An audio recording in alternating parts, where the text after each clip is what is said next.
Ma'am, I video amaga amu share to zarage ko ado ngasi gi video sidi akoi gi relationship manifestation hai tare ko relationship manifestation sida ngasai gi husband wife ki relationship oiro natraga haidi sum khangnaraga ga di leiraga haidi kani dum unnecessary khana ba khotpa wari ga sana da ba khotba adumaina gumba laibado hai tare ko kari kari tauba yaga dage hai do hai tare ko pot sida ai ahum mari thokna hairake ko ado haidi e basu yaurani p basu yaurani ko p roida basu yaurani ado si se hai petang yeminara so ko mai to godam no hai matam da ado quite first ko hazik se engoda sum message gumba la ko ko to se haidi block to buni khangde natraga haidi wari pau phauna da bani khangde aina call di to honing ba hai tare ko haidi samna nupi ne hara se aina chatlaga call to aina hana tawruba di nungai ta bani na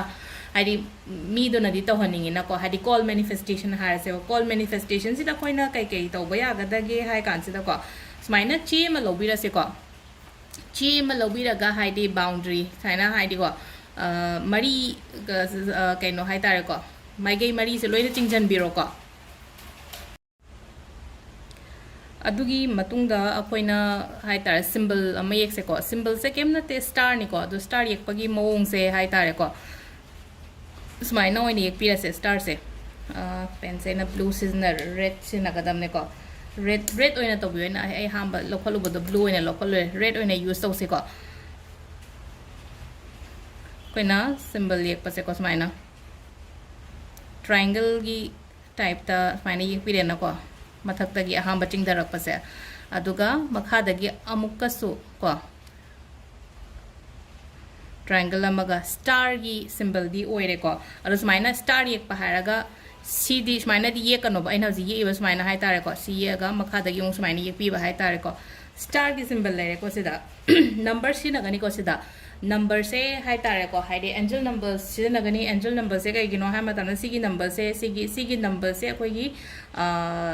love की sign high तारे को अदुगा some deep high यामना deep ओइना सुम नुशीबा खंजबा खोटपा अदुम मतंगदनी को सिगी number से अदो इगदब number से ना कईनो high कांसिदा आई को number दी को ने इरागे को क्वाइ फर्स्ट को सिदा आईगा खंगनरीबा मी नत्रगा आईगी हस्बैंड की ममिंग दो इरसिने को सिदा इदोइसे आईगी पार्टनर की ममिंग दो को पार्टनर नेम को इशा की मिंग ना कदाई दे इबिगनी सिदना आईगी को हाइदी सिदना आईगी माय नेम को सिदना अदुगा हाइदी क्वाइ फर्स्ट कॉल नि ना कोइना पामी से कॉल ला हन बसे को कॉल मी को अदुगा नंबर से कोइना सिन दोइसे 4444 से अकोइना लव की एंजल नंबर्स ने हाइना सो लोंगने को अदुना हाइदी कॉल मी 444 को नाउ हजि हजि आई दो मागा वरी छनाबदी पामे हाइदी इनसे नुगाइना सानादबनी खंगदे सानारगा सो याम फजना सानादबनी कने हानगे दुमाइना नॉर्मल दगा लाहानिगे को लिंगे काई खलगा दि को सी तो विवे को अदु सिदा लेरे को हाइदी सिजे अकोइना केनो हामबगी हाइदी चेट अमा सेमगा केनो तबसे को 4 ओइबनिना को हाइदी मरी रक थुपचलक्सेबा हाइदी पेपर फोल्डिंग तो मतम ऑलवेज हाइ दारे को आई रोम द थुपचलाइना हाइना को अदुगा फतबो ओइरगा ना हाइदी असोम द थुपकोबा हाइदी आइना पामदबा पोत ओइरगा दि आइना पामबा पोतनिना सिसे अतागा दि आई रोम द थुपचलसेबा अम्मा अनि अहुम को मरी हाइना मरी थुपे को अदुगा सिसे अखोइना लुखुमगी मोपांखा गुंबदा थंबियो सिगी पोतसे हाइदी ngसाइगी पोतो फंगद्रि फावबा हारगा हाइ तारे को ओइद्रि फावबा आइना लाहानिगे म नॉर्मल लाहानिगे ब खोलिबा अदुमा म्याम तो लोइद्रि फावबा सिसे आइगी लुखुमगी आइना तुमदोरिबा साइड तो हाइ तारे को हाइदी आइना तुमगदबा आइदी ओइरोम दा तक तुमेना खलसे ओइरोमगी लुखुमगी मोपा मखादा थंबिरसे को सिसिमा लेरे को क्वाइ फर्स्ट को अदु सिसिना स्पेशली कॉल मैनिफेस्टेशन गिनी को अदुगा रिलेशनशिप सुम फगतनबसे अखोइना कई कई तौब यागदगे हाइ कांसिदा को अखोइगी थाइन दी कइनो तौरमिना हाइदी चिठी से इरगा पिनारमद्र होय हजिकान बदी व्हाट्सएप करी करा सुगुम म्याम थोलानिना खुदक तो लोइनमक दग दग दग इरा थानारेना को अदु नतबिदा को हाइदी सुम अमु हेन बॉन्डिंग नत्रगा हाइ तारे को आइगी रिलेशनशिप यामना पॉजिटिव ओइना लांगे हैंड रिटर्न लेटर गुम्बसे को पिबियो सुम ट्राई तौने हाइपेतंग ट्राई तौबियो हैंड रिटर्न हाइदी चिठी इरगा पीबदो हाइ तारे को चिठी इरगा सुम कैनोमा हाइ तारे को हाइदी aina phongdokningi ba hai tare ko hadi aina sum